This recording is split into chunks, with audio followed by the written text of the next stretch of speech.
Hey, what's up, survivors? It's Chaz here from theorygames.com. Are you new to Whiteout Survival, not sure how to keep your people warm, fed, and alive through the endless blizzard?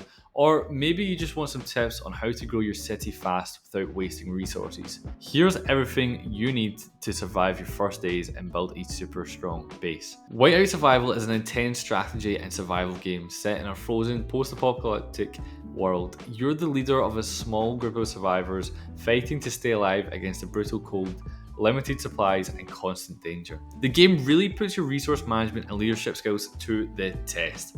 Every choice matters. From keeping your people warm to deciding what to build next, you'll face unpredictable weather, scarce materials, and even rival teams trying to take what's yours. So let's get started with the key mechanics. The furnace is the heart of your entire base. It's literally what keeps your people alive. Without it, your survivors won't stand a chance against the freezing cold. So because of that, you need to make sure that your furnace is always fueled and upgraded regularly, because the higher its level, the larger its heating range and overall efficiency. Think of it as like your main lifeline. If it goes out, your entire camp suffers. Once you upgrade it to higher levels, you unlock something called max mode, which when activated, it doubles your heat output, but also burns through the coal twice as fast. So here's a quick tip: turn max mode on during nighttime when the temperature drops the most, and then switch it off during the daytime and you can save a bit of that coal. Every improvement you make in the city should somehow help your furnace. Keeping your people warm doesn't just prevent illness, it's also key to expanding your settlement and unlocking new features. The hotter your furnace burns, the more ground you can cover in the icy wasteland, opening more building opportunities. For example, upgrading your furnace to level 7 unlocks the lighthouse, which lets you start exploring missions, which is one of the most important systems for progression. So in short, your furnace isn't just a structure, it's your lifeline. Keep it burning, keep upgraded, and your people will survive the storm. Now that we've talked about the furnace, moving on, we're going to talk about the building system. So building in Whiteout Survival works a little bit differently compared to most other base building games.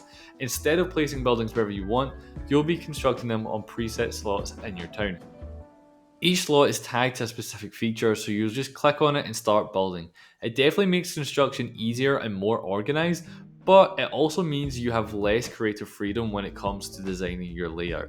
So every building in your settlement has a unique purpose, whether it's producing food, generating resources, or just keeping your town warm. Upgrading and maintaining these structures is absolutely essential if you want to expand your city and keep your people alive. So remember, your progress in Whiteout Survival depends on how well you manage and prioritize your buildings. But don't worry, we've got you.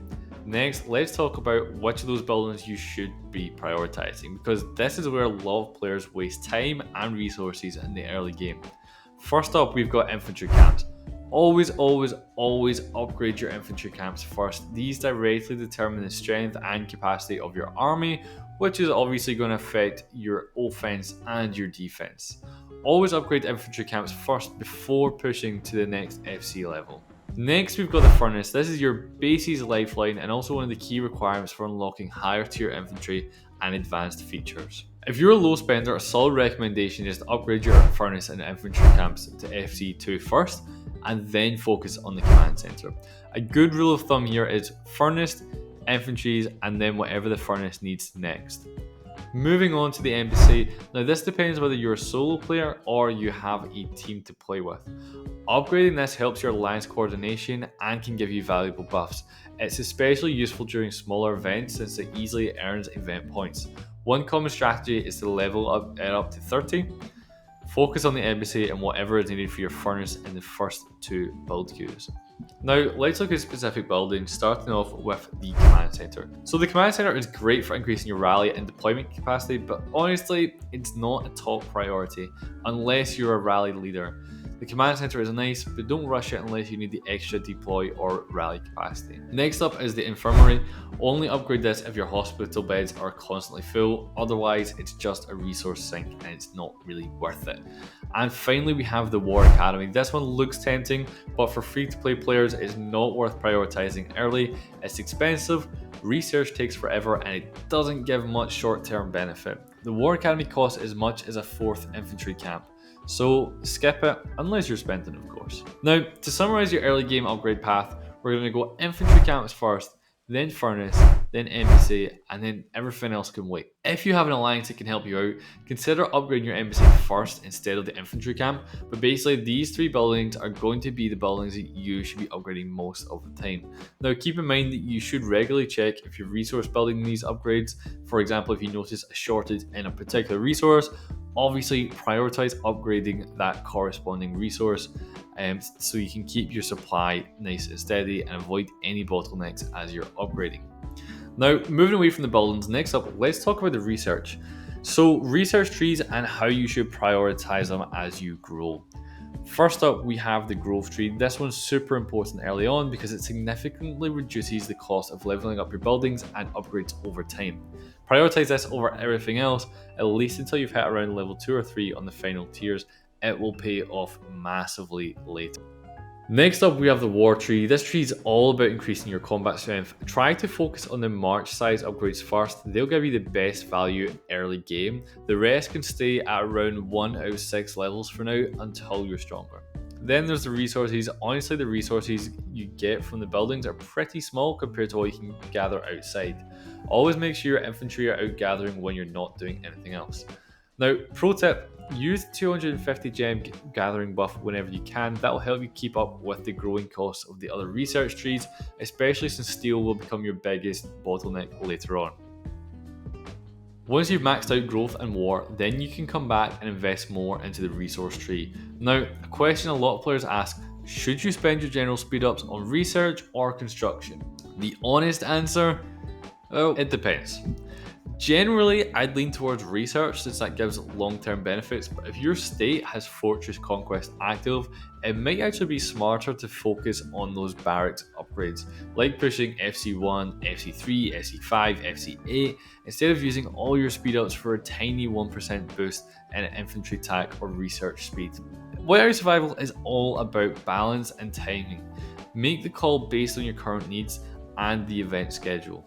If you want to speed up your progress in Whiteout Survival, Theory of Games actually has a research calculator that makes planning a breeze, and you can see every cost, every requirement and stage, so you can strategize smarter and grow faster. The link for this calculator will be in the description below. I really recommend you check it out because it will be a big help on planning out your expansion. Now, moving on, let's talk about infantry and the combat basics, because knowing how battles actually play out will save you a lot of infantry and will save you a lot of frustration later on. First up, infantry. In almost every fight, your infantry will be the first to take the hits and the first to fall. They're going to be your frontliners. They absorb most of the damage so your marksmen and your lancers can keep dealing DPS from the back. Once your infantry numbers drop too low, usually around 20% remaining, your lancers will start taking casualties fast. That is why it's really important to maintain a strong infantry line, because they are basically going to be the glue and that protects and holds everything together. Next up, let's talk about the garrison and attack skills. When you're defending your base, focus on defensive and infantry boosting skills. They're going to help your infantry hold the line that little bit longer. But when you're launching attacks, swap to offensive skills and use a formation that favors marksmen, since they're going to be your main damage dealers. This small adjustment alone can make a huge difference in the battle results. And finally, scouting. Always scout before you attack, never go in blind. Scouting tells you the enemy's infantry composition, power level, defenses, so you can adjust your army setup accordingly.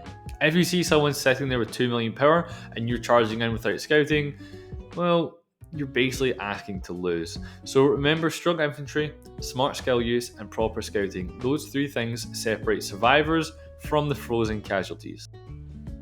Now, knowing all these things, how do battles actually work? Battles in Whiteout Survival are all about strategy. It's not just about raw power. Victory depends on how well balanced your infantry types are, your use of hero abilities, and your planning of your attacks. This game uses a rock, paper, scissors style infantry hierarchy, so understanding the matchup system is key. Infantry beats lancers, lancers beat marksmen, and marksman beats infantry. It's quite a simple system, but mastering it is going to give you a huge tactical advantage. To win consistently, there are a few more key factors that you're going to have to keep in mind though. First up, let's talk about infantry levels. Always make sure your infantry are upgraded. Higher tier infantries are of course going to be dealing more damage. they survive longer, and can completely turn the tide of a close battle. If your army's underleveled, even good strategy is not going to save. Next up, we got the Hero and Chief gear. Gear is going to make a huge difference. Equipping your heroes and your chief with stronger gear boosts their stats and abilities, giving your squad that extra little edge in combat. Even small upgrades can really add up. So if you're going to be upgrading your chief or hero gears, don't guess, calculate. We have a gear calculator over at 3games.com that shows you exactly how many materials you need, saving you tons of time and resources. Again, the link for this is going to be in the description below. Next up, we have battle research. Don't overlook this one. Investing in the right research unlocks powerful enhancements for both your infantry and your heroes. It's one of the best long-term ways to strengthen your entire army. Reinforcement items are another great tool. Use them strategically through tough battles to boost your combat effectiveness and squeeze out that extra bit of power when you need it most. Now, here's a pro tip. Always analyze your enemy's lineup before jumping into fight. Adjust your infantry composition to directly counter their setup.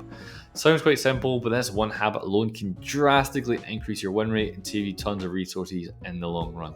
The key to success is building a balanced squad with powerful heroes, using their skills at the right time, and making sure your infantry composition is designed to counter whatever your enemy throws at you. As for your squads, building a strong squad starts with recruiting heroes to your camp, and the fastest way to do that is by using keys. So there are two types of keys. We got gold keys and we have platinum keys. The type of key you use determines the power of the hero you're going to get. There are over 20 heroes in the game, with rarities ranging from rare, which is blue, all the way up to super rare or gold. Higher rarity heroes come with stronger base stats, but here's the thing, you can upgrade any hero regardless of rarity. As you collect more hero shards, your heroes get stronger and more effective in battle. Once you've got a decent roster, it's time to build your squad. Heroes fall into three main classes: infantry, marksman and lancer. A balanced team with all three gives you the flexibility to adapt to different enemy setups. Now, don't just pick heroes based on their rarity, consider how many shards you've collected for them too, because more shards means higher level, better stats and a much stronger squad overall. Next up, let's talk about exploration. This is where most of the early battles happen. Exploration is made up of a number of stages that test your squad strength as you progress. The further you go, the more rewards and resources you're going to earn. If you ever get stuck on a stage, it usually just means your squad needs a little more power. Focus on farming hero shards or upgrading your team, then come back and clear that stage. And there's something called overwhelming power. Every once in a while, you'll enter a stage and see that message flash onto your screen, and then your squad wipes the enemy out instantly. That is actually a good sign. It means your team's power is at least double the enemy's, so the game just skips the fight and gives you an instant win. It usually happens after big upgrades to your squad. And so, to sum it up, recruit your heroes, build a balanced squad, push for exploration, and keep collecting shards. The stronger your team gets, the more the game rewards you. When it comes to rallies, understanding skill usage is very important. Rally captains make full use of all their expedition skills, giving them a massive edge in overall power and effectiveness. Rally members, on the other hand, mostly rely on their first skill, so their impact is going to be a little bit more limited in comparison. So choosing the right heroes for each role makes all the difference. If you're planning your next big rally in Whiteout Survival, our rally tracker tool is a total game changer for coordinating and timing your attacks like a pro. As usual, link is in the description. As for defensive setups, prioritize heroes such as Patrick, Wallace and Sergei, who offer sustainability, crowd control and strong defensive stats to protect your formations. Smart hero selection and proper understanding of skill usage can easily turn the tide of a battle, especially in high stakes events and PvP encounters. Whiteout Survival keeps things interesting with tons of quests and missions that reward you for just playing the game. Since it's a live service title, you'll find daily and weekly quests that refresh regularly, giving you something productive to do every time you log in. You can access all your missions by tapping the scroll icon on the bottom left of your screen. From here, you'll see two main categories: main quests and side quests. Main quests are going to be your keys to progression. Completing them unlocks new features, buildings and game modes. Side quests are more optional, but definitely worth doing since they reward you with tons of extra resources for doing super simple tasks. Now, one of the best quest types to focus on are the chapter missions. These are one-time only missions divided into multiple chapters, each packed with objectives and big rewards. The best part, if you're not sure how to complete a mission, just tap the objective, the game automatically takes you straight to where you need to go. Once you finish, claim your rewards and move on to the next. If you're looking for steady progress, never skip your daily and chapter missions. They're one of the most reliable ways to keep your town and heroes growing fast. And well, now it's your turn, survivors. Share your thoughts below. What's been the biggest struggle so far, keeping your furnace burning, managing your inventory, or surviving the early game grind? Drop your experience and tips in the comments. Let's help each other thrive in this frozen world. If you want to push even further, check out our Whiteout Survival guide over at theorygames.com. The link is waiting for you below in the description.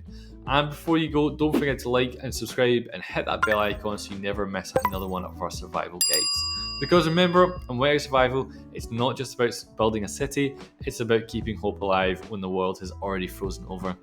Stay warm, survivors. I'll see you in the wasteland.